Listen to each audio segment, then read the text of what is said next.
En la década de 1980, Latinoamérica en general y el Perú en particular vivieron una situación bastante difícil. Recordemos que en mayo de 1980 precisamente inició sus acciones Sendero Luminoso, lo que provocó cuantiosos daños, además de la cantidad de víctimas mortales que ya hemos estudiado en temas anteriores.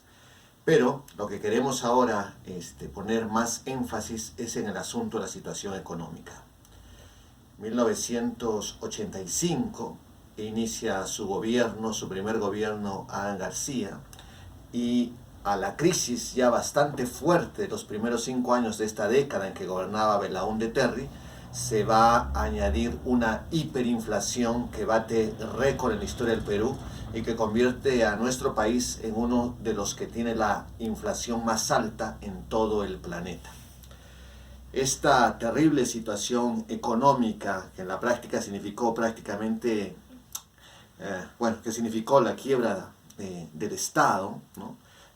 Al haberse utilizado las reservas, etcétera, etcétera, hizo que se llamara a la década del 80 como la década perdida.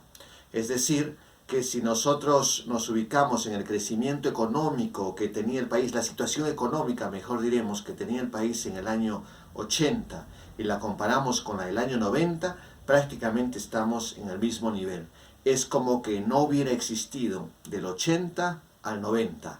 Fue una década perdida, ¿sí? Entonces la situación de pobreza era sumamente notoria, ¿no?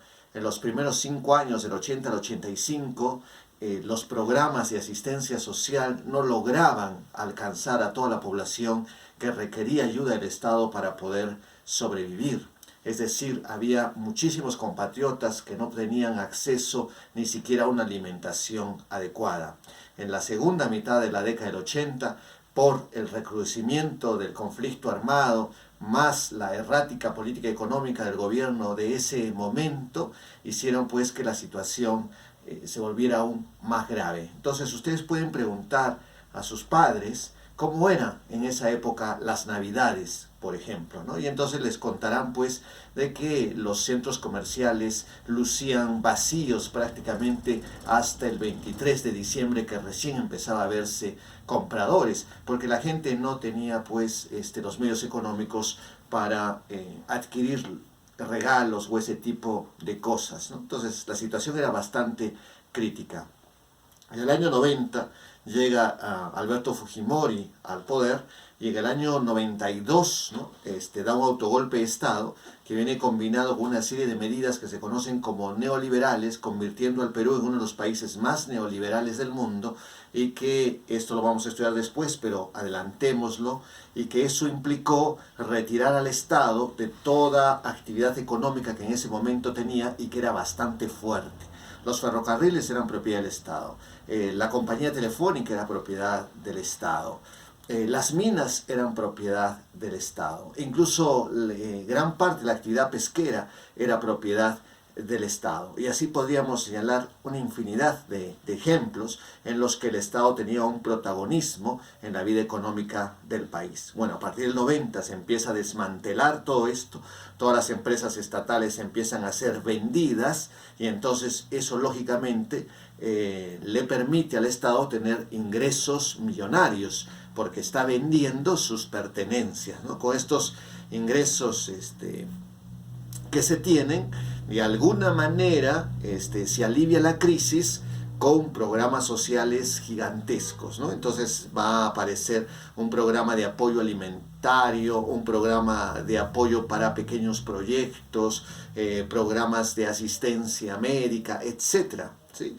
A tal punto, para que ustedes tengan una idea, que se empiezan a regalar panetones en Navidad a la población de menos recursos, se empiezan a regalar uniformes escolares a los estudiantes de primaria, se empiezan a regalar los textos escolares para los estudiantes de colegios públicos, ¿no? Se empiezan a dar desayunos en los colegios para que estas personas que están en una situación de pobreza tal que les impide alimentar adecuadamente a sus hijos, de alguna manera el Estado ayude en esta situación tan grave que se vivía.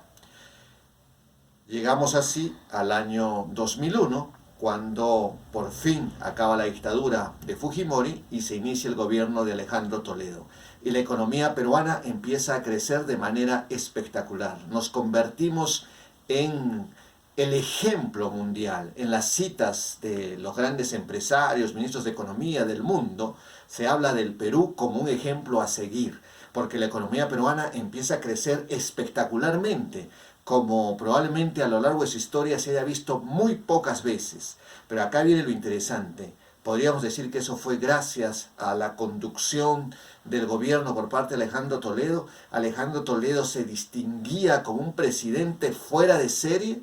Bueno, a estas alturas, en ese momento no sabíamos, pero ahora ya lo sabemos, que Alejandro Toledo pues estaba metido hasta el cuello en la corrupción, ¿no es cierto? Y entonces no podemos decir pues que fue un gran presidente. Entonces, ¿por qué crecía la economía peruana a ese ritmo? Porque la economía peruana se basa en gran medida en el sector primario extractor, es decir, la minería, ¿sí? Y estos minerales a veces son demandados con mayor intensidad por otros países del mundo y otras veces se empieza a demandar menos. Cuando hay mayor demanda, los precios suben. A partir del año 2001 se va a dar un fenómeno muy interesante en el mundo, que se conoce como el crecimiento del grupo BRIC. ¿Qué significa BRIC? La B es de Brasil, la I de la India, la R de Rusia, la C de China. Entonces, estos países van a empezar a crecer muy notoriamente y eso hace que necesiten más cobre, más oro, más plata, es decir, que necesiten los minerales que el Perú produce. Y entonces estos minerales suben de precio y el Perú empieza a recibir ingentes cantidades de dinero que le permiten que su economía crezca espectacularmente. Y entonces aparece el famoso crecimiento económico, pero la pobreza no desaparece.